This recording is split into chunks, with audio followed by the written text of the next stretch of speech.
সবাইকে, আপনারা সবাই কেমন আছেন? আশা করি অনেক অনেক ভালো আছেন।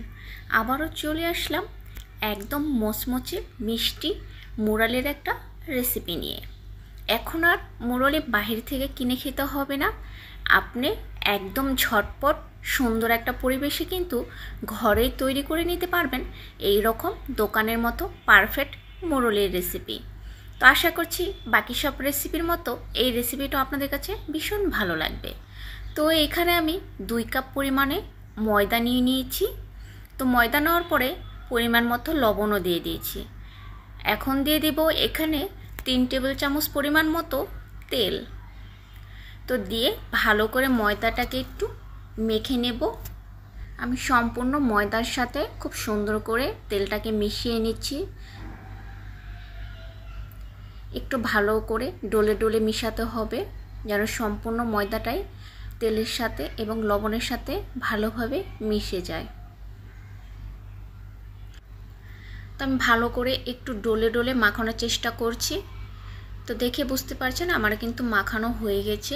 এরপর যা আমি দিয়ে দেব নর্মাল জল। তো জলটা কিন্তু আমি একবারে দিচ্ছি না, অল্প অল্প করে জলটাকে আমি দিয়ে ময়দাটাকে মাখাবো। তো একবারে অনেক জল দিয়ে দিলে একসাথে ময়দাটা নরম হয়ে যেতে পারে, তাই আমি অল্প অল্প করে দিয়েই এই ময়দাটাকে ভালো করে একটা ময়ান তৈরি করে নেব। তো এই রেসিপিটা একটু লং হতে পারে, কিন্তু দয়া করে ধৈর্য সহকারে দেখবেন, তাহলে কিন্তু আর বাহির থেকে নোংরা পরিবেশের এই মোরালি কিনে খেতে হবে না, আপনি ঘরেই তৈরি করতে পারবেন এই সুন্দর মোরালিগুলো। তো আমার কিন্তু ময়দাটা মাখানো হয়ে গেছে। তো ময়দাটা মাখানো তখনই বুঝতে পারবেন পারফেক্ট হয়েছে কিনা। তো দেখে আমার হাতটা দেখেই বুঝতে পেরেছেন যে আমার হাতে কিন্তু একটু ময়দা লেগে নেই। তো এরকম করে আপনাকে ময়দাটাকে গুলে নিতে হবে। তো এর পর্যায়ে আমি এখানে ঘি দিয়ে দিলাম 1 টেবিল চামচ পরিমাণে। তো ঘিটা দেওয়ার এরই হচ্ছে কারণ যেন মোরালি থেকে একটা সুন্দর ভালো গন্ধ বের হয় এবং খেতেও ভালো লাগে। তো আপনারা চাইলে ঘিটাকে স্কিপও করতে পারেন। তো আমার ঘিটা মাখানো কিন্তু হয়ে গেছে। তো আমার হাত দেখে বুঝতে পারছেন আমার হাতে কিন্তু একটুও লেগে নেই। তো আপনারাও এরকমভাবে গুলে নেবেন যেন হাতে কোনো রকম লেগে না থাকে। তো আমি এটা 10 মিনিট রেস্টে রেখে দিয়েছিলাম। তো 10 মিনিট পর তো দেখতে পাচ্ছেন ময়দাটা আরও অনেক বেশি সফট হয়ে গেছে। এর পর্যায়ে আমি এটাকে আরও একটু ভালো করে ডলে নেব। তো এখন আমি এই ডোটাকে ভাগ করে নেব। তো এটাকে আমি 4 ভাগে ভাগ করে নিলাম।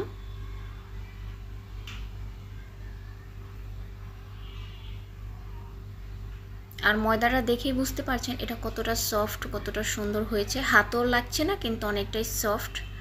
এর পর্যায়ে আমি 1 ভাগ ডোটা নিয়ে নিয়েছি। নিয়ে এখন সামান্য কিছু পরিমাণ ময়দা ছড়িয়ে নিলাম। তো এখন আমি এখানে একটা রুটি বেলে নেব। তো রুটিটা বেশি ভারীও হবে না এবং পাতলাও হবে না, আমরা যেমন রুটি খাই তার চেয়ে একটু ভারী হবে। এখন আমি মুরুলির শেপ কেটে নেব। তো যেহেতু আমি রুটিটা আপনাদের সাথে শেয়ার করতে পারিনি কেমন পাতলা বা ভারী হবে, তো যাই হোক এখন আমি আপনাদের দেখিয়ে দিলাম। তো রুটিটা দেখে বুঝতে পারছেন এটা লেগুড়া রুটির চেয়ে একটু ভারী আমি এটা বেলে নিয়েছি। তো আপনারা এরকম করে বেলে নেবেন। তো আমার সবগুলো কিন্তু মুরুলি কাটা হয়ে গেছে এবং দুই পাশে যেগুলো ছোট ছোট আছে এগুলো আমি নিয়ে নিলাম। আর এগুলো যেহেতু লম্বাতে অনেক বড় মুরুলি, তাই আমি মাঝখানে আরেকটা ভাগ করে নিলাম যেন সাইজগুলো সব একরকম মাপের হয়। তো আপনারা যদি চান এই মুরুলিগুলো বড় রাখতে পারেন। তো আমি সবগুলোই একটু মাঝারি সাইজের করে রেখেছি। তো এগুলো সবগুলোই আমি ছুটিয়ে এখন একটা স্টিলের থালে আমি কিছু ময়দা ছড়িয়ে এর মধ্যে মুরুলিগুলো রেখে দেব। তো মুরুলিগুলো ময়দাটা দিয়ে দিলে হয় কি যে একটার সাথে একটা মুরুলি আর লেগে থাকবে না। তো এখানে আমি আরেকটা আবার রুটি বেলে নিয়েছি। তো এখন দেখতেই পাচ্ছেন যে রুটিটা কতটুকু পাতলা বা ভারী। তো এখন আমি আবার মুরুলির শেপে কেটে নেব। তো আপনারা মুরুলিগুলো চিকন মোটা আপনাদের পছন্দ মতো কিন্তু চাইলে কেটে নিতে পারবেন। তো এরপর যে আমার মুরুলিগুলো কাটা হয়ে গেছে এবং কড়াইতে তেলও গরম দিয়ে দিয়েছি। তো তেলটা গরম হয়ে গেছে, এখন মুরুলিগুলো দিয়ে দেব।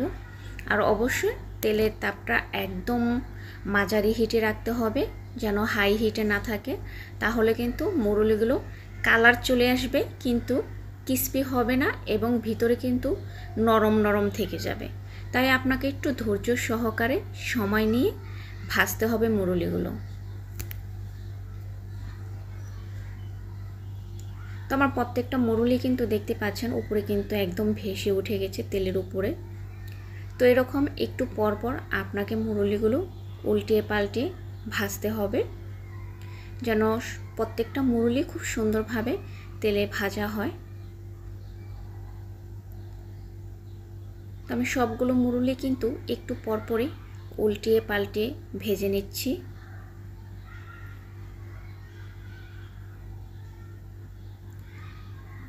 তো দেখতেই পাচ্ছেন এখন কিন্তু মুরুলির সুন্দর একটা কালার চলে আসছে, একদম লাল লাল।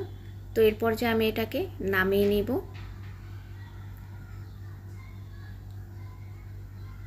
তো এটা আমার একটা লাল কালার চলে আসছে। তো মুরুলিগুলো কিন্তু হয়ে গেছে, এখন তেলটা ঝরিয়ে আমি এই মুরুলিগুলোকে নামিয়ে নেব। এখন আমি দ্বিতীয়বার আবার কিছু মুরুলি একসাথে দিয়ে দিলাম। তো সেম একইভাবে এই মুরুলিগুলোকেও আমি ভেজে নেব।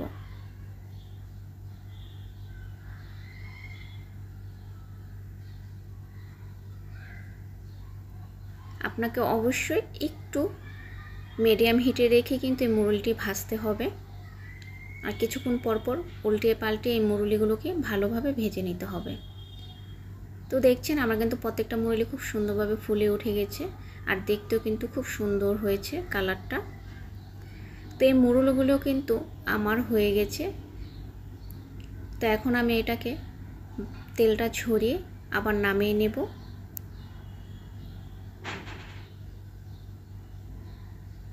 আপনারা চাইলে একটু সাদা কালারও রাখতে পারেন, সেটা আপনাদের পছন্দ অনুযায়ী। তো আমি সবগুলো মুরুলি কিন্তু এরকম করে ভেজে নিলাম। তো মুরুলি দেখছেন এখন আমি এটাকে ঠান্ডা করার জন্য রেখে দেব। তো ঠান্ডা হতে হতে এরপর যে আমি এখানে 1 কাপ পরিমাণে চিনি নিয়েছি। 1 কাপ পরিমাণে চিনির সাথে আমি 1 কাপ পরিমাণে এখানে জল দিয়ে দিলাম। এখন আমি চিনিটাকে গালিয়ে শিরা তৈরি করে নেব। একটু সময় নিয়ে এই শিরাটাকে তৈরি করে নিতে হবে।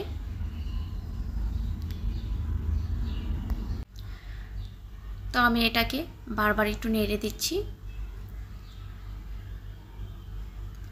তো আস্তে আস্তে কিন্তু চিনির শিরাটা একটু ঘন হয়ে আসছে। তো এখন আমি এর পর্যায়ে দিয়ে দিব 1 টেবিল চামচ পরিমাণে ঘি। তো ঘিটা দিলে আপনাদের আগেই বলেছিলাম ভালো একটা গন্ধ বের হবে, খেতেও মুরুলিগুলো ভীষণ ভালো লাগবে।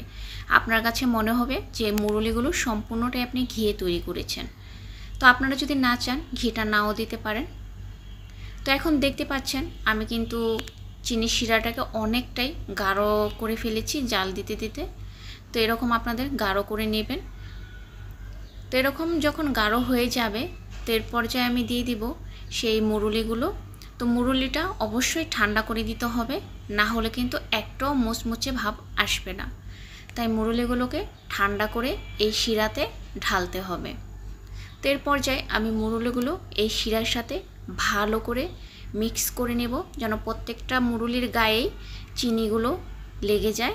অবশ্যই চুলার তাপটা লো হিটে রেখে এই মুরুলিগুলো আপনাকে মেশাতে হবে। এখন মুরুলিগুলোকে অনবরত নাড়তে হবে, না হলে কিন্তু নিচ দিয়ে চিনির শিরাটা একদম পুড়ে যাবে। তো যে পর্যন্ত আপনার ফ্রাই প্যানটায় চিনিগুলো লেগে না যাচ্ছে সে পর্যন্ত কিন্তু এরকম করে অনবরত নাড়তে হবে। তো দেখে বুঝতে পারছেন আমার কিন্তু নিচে চিনির শিরাগুলো একদমই কমে গেছে এবং শুকিয়ে গেছে। আপনাকে অনবরত এটা নাড়তে হবে, না হলে কিন্তু একদম জমে যাবে। তো এর পর্যায়ে যেহেতু নিচে একদম চিনির শিরাগুলো কমে গেছে, এখন আমি চুলাটাকে বন্ধ করে দিয়েছি। তো ওই গরম চুলায় থাকা অবস্থায় এটাকে বারবার নাড়তে হবে। তো একদম নাড়া থামানো যাবে না। তো এখন কিন্তু চুলাটা পুরোই একদম বন্ধ আছে। তো আস্তে আস্তে দেখতে পাচ্ছেন এই চিনিগুলো কিন্তু সুন্দর করে প্রত্যেকটা মুরলির গায়ে একদম লেগে যাচ্ছে, আর চিনিগুলো কিন্তু আস্তে আস্তে জমে যাচ্ছে।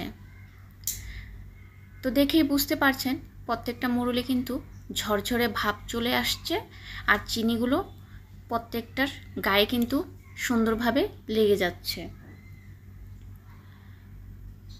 দেখে বুঝতে পারছেন চিনিগুলো কিন্তু শক্ত হয়ে গেছে, আর একটা মুরলি গায়ে লাগবে না। তারপর যে আমি কিন্তু নামিয়ে নিয়েছি। তো এখন আমি এই মুরলিগুলো ফ্রাই প্যান থেকে তুলে নেব।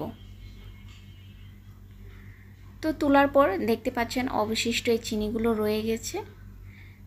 মুরলিগুলো দেখে কিন্তু আপনি বুঝতে পারছেন এটা কতটা ক্রিস্পি হয়েছে।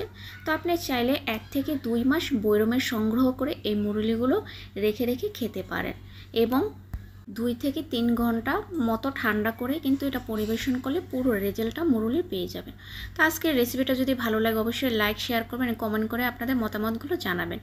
আর এরকম ভালো ভালো রেসিপি পেতে হলে অবশ্যই চ্যানেলটা সাবস্ক্রাইব করে পাশে থাকা বেল আইকনটাকে প্রেস করে দেবেন। সবাই ভালো থাকবেন, সুস্থ থাকবেন।